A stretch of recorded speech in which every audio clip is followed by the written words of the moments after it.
Talk. Firmino gives it to Fabinho, 30 yards out, dinks it over the top onto Mane, and Liverpool lead. Sadio Mane, so wasteful in midweek, but takes his first big chance, and Liverpool get the goal. It's Liverpool 1, Manchester United 0. To the end line, drills it back on the Hayes. Might well fall for Shaqiri, drill back in, and it's into the back of the net. Xherdan Shaqiri in front of the Kop restores Liverpool advantage. Shaqiri to Firmino on the edge of the area, sliding it through the legs, back to Shaqiri, deflection! Xherdan Shaqiri, the super sub, has scored a second and Liverpool third, and they are heading back to the top of the Premier League.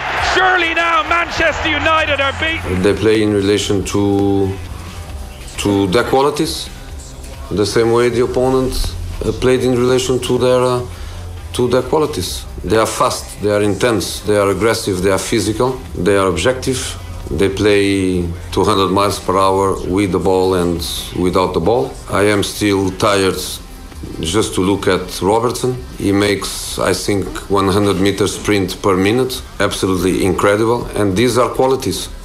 But it's hard for my players to work hard like they did and to lose exactly in the moment where we didn't believe that we would lose.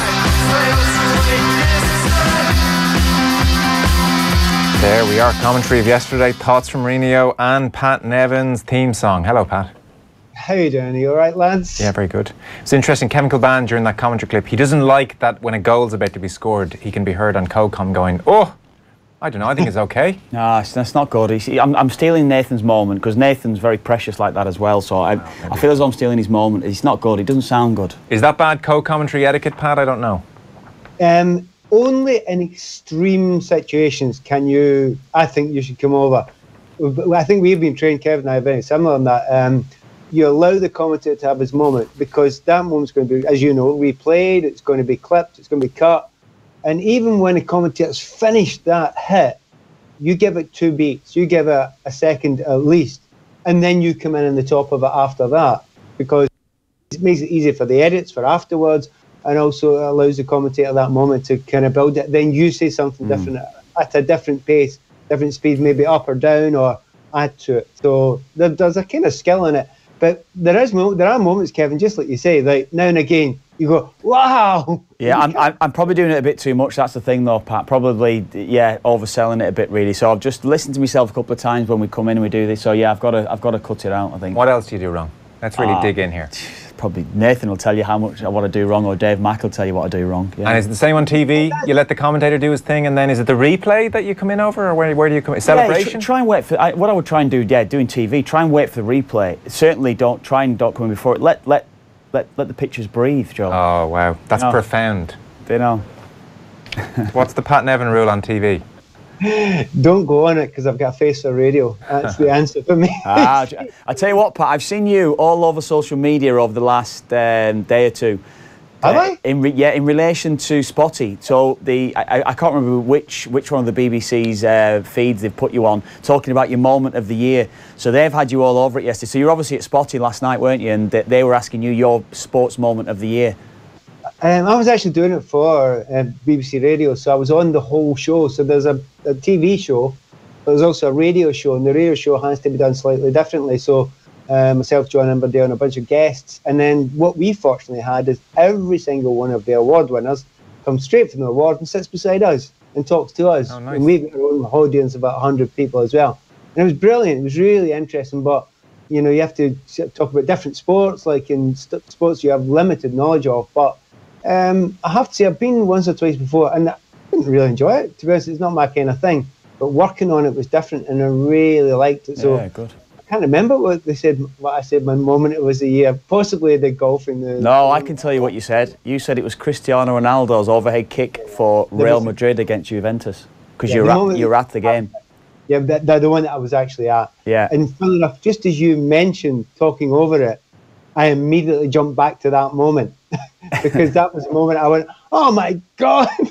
So, and moments like just hit you like that. And there isn't a moment. It's everyone's got their own moments. So I've thrown mine out there. Come on, you two. I was at the game. I was at that game that night too, Pat. So that was one of my standout moments, just witnessing that overhead kick. It was just incredible. My moment, probably my standout moment of the last year, was commentating on Russia beating Spain on penalties in Moscow in the last 16 of the World Cup. That was just that night. It was just incredible in Moscow that evening when Russia put them out. Yeah. Okay, very good. Let's move on to events at Anfield, Pat Nevin. So it's very tempting here to talk about Manchester United because their decline is so apparent and so awful, and they're going to have to do something soon, you suspect, about Jose Mourinho. However, that may overlook Liverpool completely. So I feel like we're going to get into Manchester United more in a moment. So give us your thoughts on Liverpool, because they seem to be humming now. It's their best start ever to a top-flight campaign, not a Premier League campaign, a top-flight campaign, which is an extraordinary thing. And from, well, 2-3 weeks ago when Van Dijk skied that ball against Everton to thinking we wouldn't even have a title race to now, it's all turned around. They are finding momentum and form, and it's all happening at just the right time for them, you feel? It is, and the difference between this season and the last season, they've got a little bit better depth of squad. They can bring on Shaqiri, and they can make that big difference to them as well. We know that the defence looks super now. When did you ever used to say that about Liverpool? So all the bits that had to be fixed have kind of been fixed, and there's a bit of backup as well. I mean, Milner wasn't, not involved, but he's a massive player as well. You can bring him in, he can do just about any job for you. So I would say up until just about this weekend, I'm pretty confident saying, like, no one's going to get near Man City. No, I really can't see it. After this weekend, I'm looking at it, and having been, I've watched Man City twice. I was at 2 Man City games in a week there. And if they can't get De Bruyne fully fit quite quickly, and Silva back quite quickly, there might be the odd points dropped here and there. And I'm still absolutely with City in this, 100% with City in this. Yeah. But it's beginning to think, what? But they have to. You say it's the best ever start. Well, it's going to have to keep on being that way, because Man City at their very best still ain't going to drop many points. No, they're still only 2 points clear of Man City with their best ever start.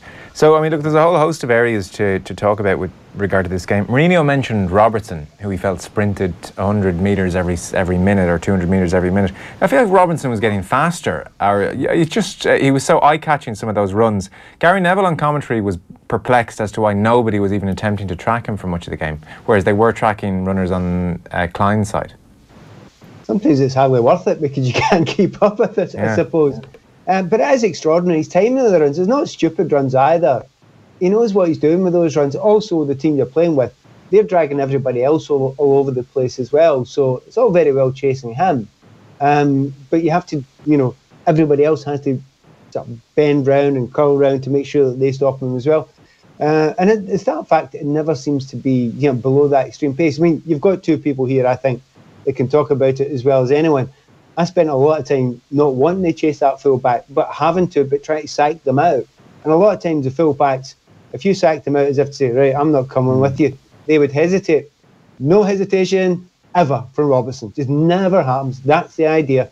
You just go, you just go, you just go. And it's a horrible thing, because as a winger, eventually you think, right, I've no choice, I need to keep on going. So you spend your whole time at right back, and the battle is lost. He has won the battle. So it's a really tough one. Kev, you've done both sides of that, haven't you, really? And it's, you almost look into the eyes of the guy beside, or you can feel him and you think, he can't stay with me. It's a brilliant feeling. And he must have that every second of every game at the moment. What was notable, I think, what's notable about, you say, with Robertson doing that, I was pretty much like what you would say, whether I played in the left-hand side midfield, it is, if you're playing with wing-backs like Liverpool did, or like Man United did yesterday, it's a bit of cat and mouse. We've spoken about it in relation to the Irish squad in recent times. You've got to almost play on the other side of him at times and take a bit of a chance and go, tell you what, I'm going to actually influence what you're doing. I'm going to try and get in the psyche of your head. I'll play the wrong side of you. I'll try and force you back towards your own goal. If he's gone, I might not necessarily be able to get back. But the thing is, if you do that, communication. And you have to scream at some... Does that cat and mouse game boil down generally to whoever the fastest player is wins? Yeah, I wouldn't necessarily say that I would have been the fastest player in the pitch, but I would have said that, and I genuinely would have felt it, no one will outrun me. nobody will outrun me over 90 minutes, continuously up and down, doing the similar sort of thing what Robertson was doing. Up, back, no one would outrun me. That was maybe my mentality when I would have played. So if someone's going to do that against me and be able to continuously go up and down and beat me over that 90 minutes, fair play to them. You'd have had your hands full with Robertson on this one. Yeah, I think without a doubt I would have done, without a doubt, definitely. And I think the problem being for United yesterday was that if Robertson went and Liverpool lost the ball, United had it for 2 or 3 seconds. They weren't able to maintain possession, and so they won it back, and they were in positions, Liverpool, to win it back quickly, circulate the ball, and then they were able to get back into positions. So that was the problem for United. It was a curious feeling at half-time, Pat, in that Liverpool had utterly dominated, and then, that great cliche that goals change games is a horrible cliche, but probably worth using yesterday, because Lingard's goal did change the complexion of things. There was almost a bit of shell shock, and United started getting on the ball, and there was this almost half sense at half-time, could Mourinho actually sneak the most undeserved of 2-1 wins or 1-1 draws out of here? But Liverpool reset and charged them down in the second half, and really it was more of a 4-5-0 kind of game, wasn't it, in the end? No, I agree with that perfectly. I mean, the thing is, I think it now comes down, we've watched it long enough now, to it's an ethic, it's an ideal. Right? We're talking about, I think Robertson's a great microcosm of it, right? So Kev, you're saying there, Robertson goes, you play cat and mouse him. He's not interested in the mouse. He's just ignoring you. He's gone. But key is, Pat, though, to that, I'm just saying, it is definitely, if he's going to play the wrong side of Dalot as yesterday, Dalot has got to be screaming at Darmian. Darmian has got to be made aware of that he is actually bombing on. So he's a natural right back. He's got to be filtering out, playing a little bit wider. And someone else, the problem with Liverpool is you've got players that's running out to win in Mane and Salah, so they're going to have to be a bit narrow as centre halves. So Dalot simply has to stay with him across that game. That's your job. Deal with him. But here's a point: Mourinho's made 8 more changes than any other manager in the Premier League this season. This team's never played together. Yeah, and this is a consistent theme of Manchester United performances. Pat. Sorry, Pat. I didn't want him to. Yeah, sorry about that. That's a good point. I like the discussion. I mean, I love. But to me, I think the whole thing is he's made all those changes. It's because he's not found the right thing that works within his ethos, and I think that's the problem. The whole idea is it's almost like this massive big piece of string in the pitch. So Robertson goes, everyone else curves round, right, to give him back cover while he goes, and that's fine. The second midfielder goes and covers, and that's it. They all know it. I don't know if Mourinho's teams do that. I think they're much more static. I think everyone knows it's an old-fashioned job, right? You stay with your man, you go with him. If you don't go with him, everyone's static. I don't think there's that sort of static feel about Manchester City, about Liverpool. There is more movement, more mobility within the group to do that. And that's one of the areas where he's falling down now, because the rest of it's malleable. The team you're playing against, it's almost like herding cats.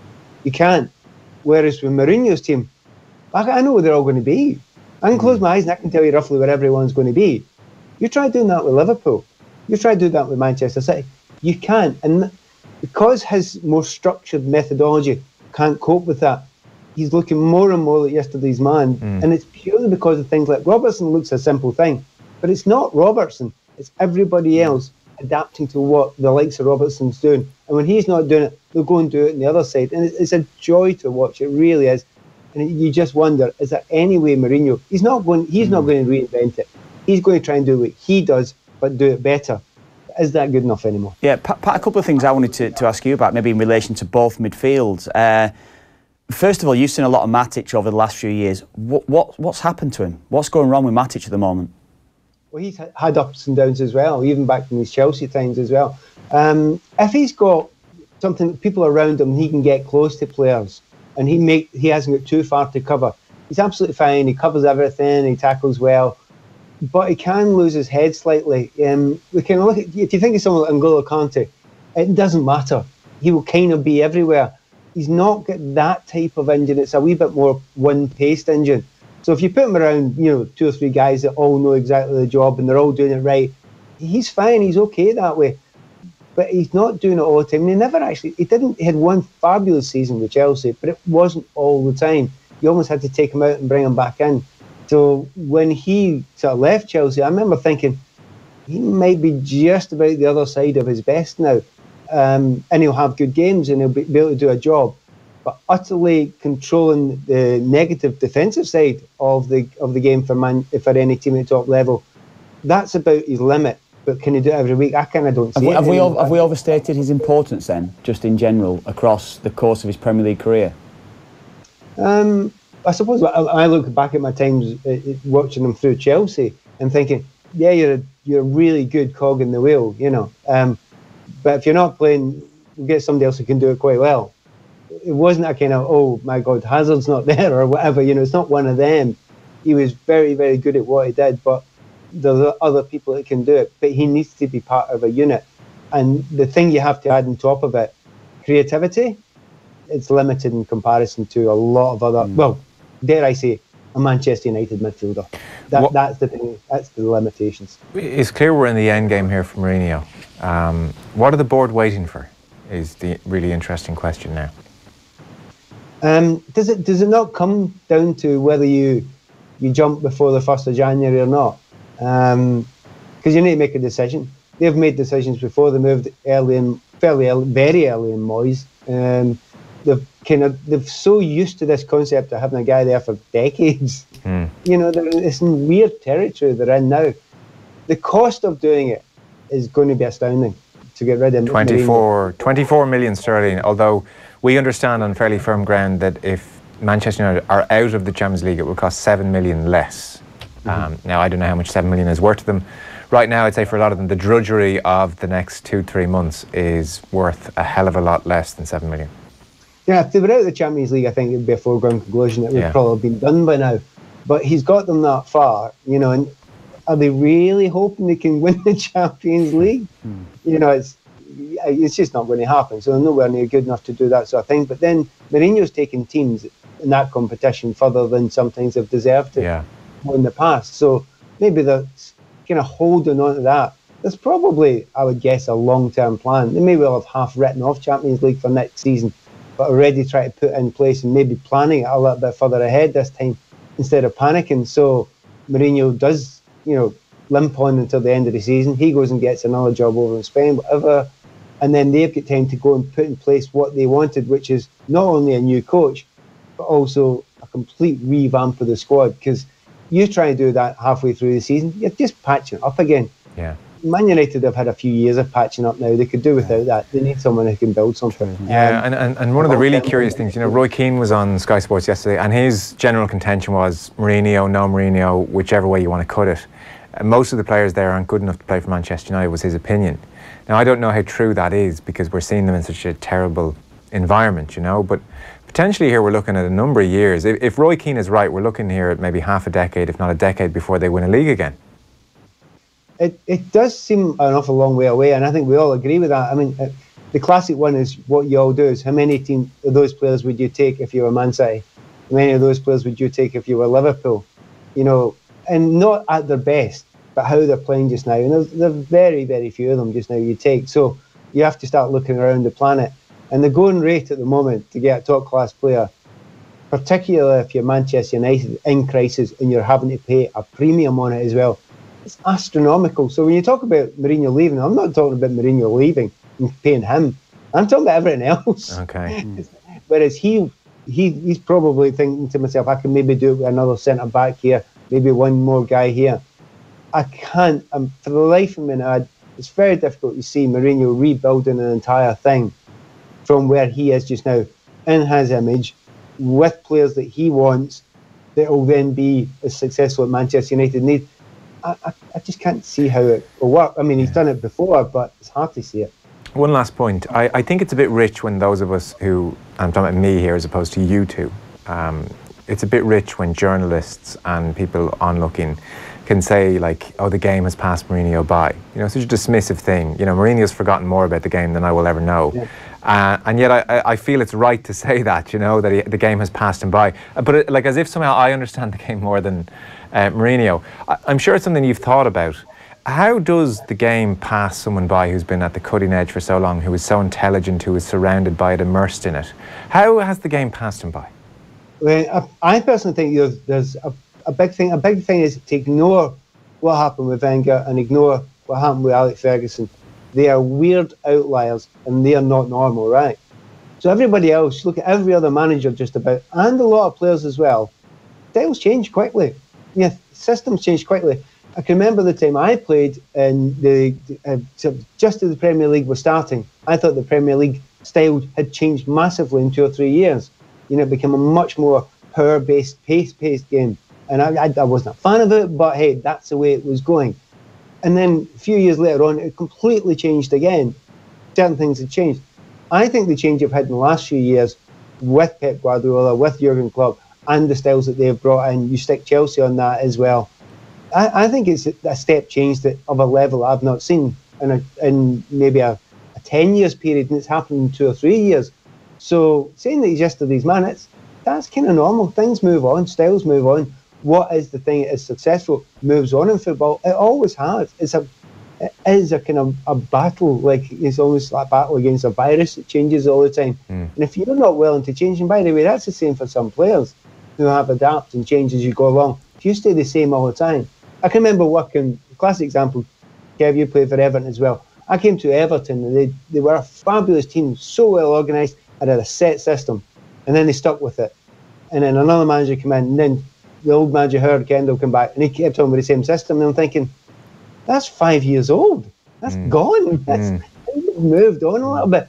And from within the game, I thought, can't believe you're still trying to do that and be successful. You can do that and survive, in certain ways. But to be really successful, no, you need to be at the cutting edge. Okay. And in short, do you feel like the last 2-3 years has been a bit of a quantum leap?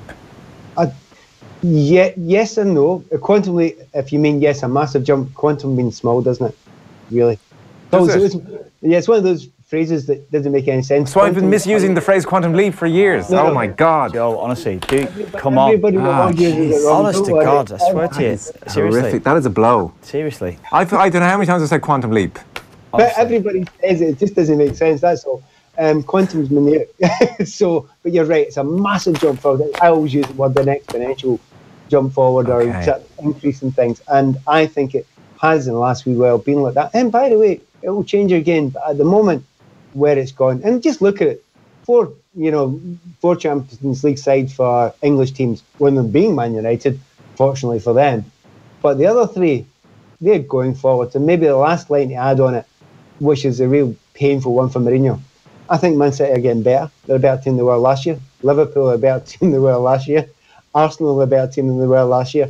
Chelsea are a better team than they are last year. And then you look at United and you think, oh my God, it's getting... Yeah. And that's when you say passing you by, that kind of sums it up, doesn't it? It does a bit. Clock's against us. We have to take a quantum ad break. Pat and Nevin, thank you very much. We're back in a second. Yeah. Off the Ball on News Talk. Now you have 3 great reasons to switch your family to VHI Healthcare. We're leading the way in family healthcare with access to our VHI Swift